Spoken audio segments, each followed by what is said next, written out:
qosolka iyo qanacsanaanta ka muuqata ayuu ku muujinaya ammaankiisana kaga dhayaya maalmo mugdi ah oo uu soo maray xorriyad la'aanina u weynayd fanaanka caanka ah ee Qadar Ibrahim Keyow oo maalmo ku xirnaa waddanka Itoobiya.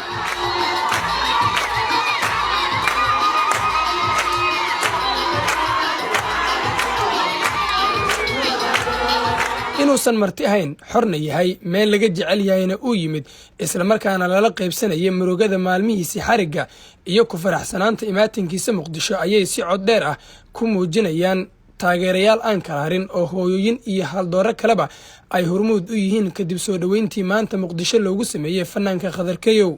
Qadar ayaa u mahad celiyay cid walba oo u muujisay taageero markii uu xirnaa si gaar ah ayuuna sheegay inay u farxad gelinayso. degmada Xamarjito asagana lagu martiqaaday halkan sidoo kale gudoomiyaha dhalinyarada asagana jooga Jamaal oo jooga soo gaaray asagana dhamaan waxa kale oo elaboorka igu soo dhaweeyay Cabdifataax Shaawi oo asagana si qurux badan igu soo dhaweeyay markaan soo koobo marka يعني وحي ما هذا مقصود من هاتيلين كسكوا هنا بناكي ما كلمان كدلنا هذا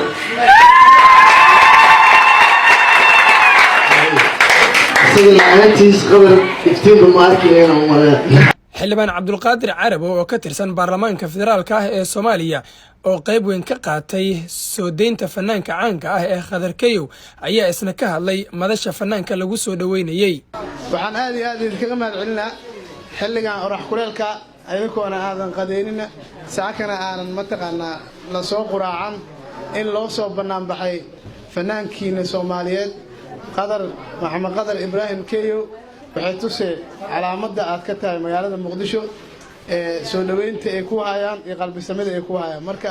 aniga ku hadlay afkiisa waxaan rabaa inaan mar labaad kaga mahad celiyo sida u soo dhaweyseen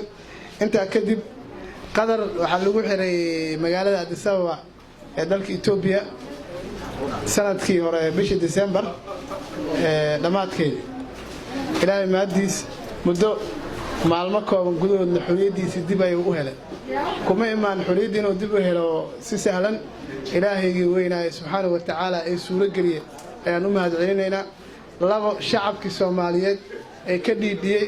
xiriggii fanaanka ayagana waxaan rabaa inaan halkan ugu mahad celiyo oo meel walba joogaan iga soo wacay ila garab taagnaay wax allaale iyo wixii ay awoodeen waa ugu mahad celinaa intaa kadib waxaan rabaa inaan u mahad celiyo dowladda Soomaaliyeed xukuumadda federaalka Soomaaliyeed oo horkacayo ra'iisul wasaaraha jamhuuriyadda federaalka mudane Xasan Cali Khayre iyo wasaaradda arrimaha dibadda ma la yashkuru الناس la yashkuru Allah dadkii qofkan ilaahay ku mahad celin qofka dadka wax abaalku u galo ku mahad celin ilaahayna ku mahad celiyo waxaan si gaar ah aan ugu mahad celinaa wasiirka arrimaha dibadda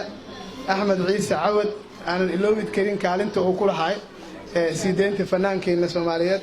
iyo asigoo mar walba u taagan dadka ku xiran dibadaha sida ugu shaqeynayeen xukuumaddan aan ugu mahad celinaa shacabka Soomaaliyeed waxaan leeyahay mahadsantiin sidoo kale waxaan rabaa inaan u mahad celiyo dhalinyaradii laba Cabdifataax baan la joogaa hadda kaamiradu ka dhuuman aan mareena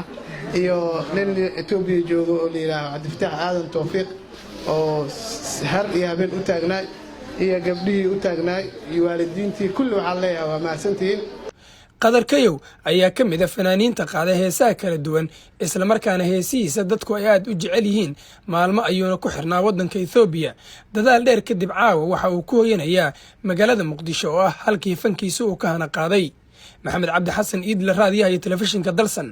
Muqdisho. miyaan ka marmaa Muqdisho caday minid qura ka maqnan karaa miyaan ka marmaa Muqdisho caday minid qura ka maqnan karaa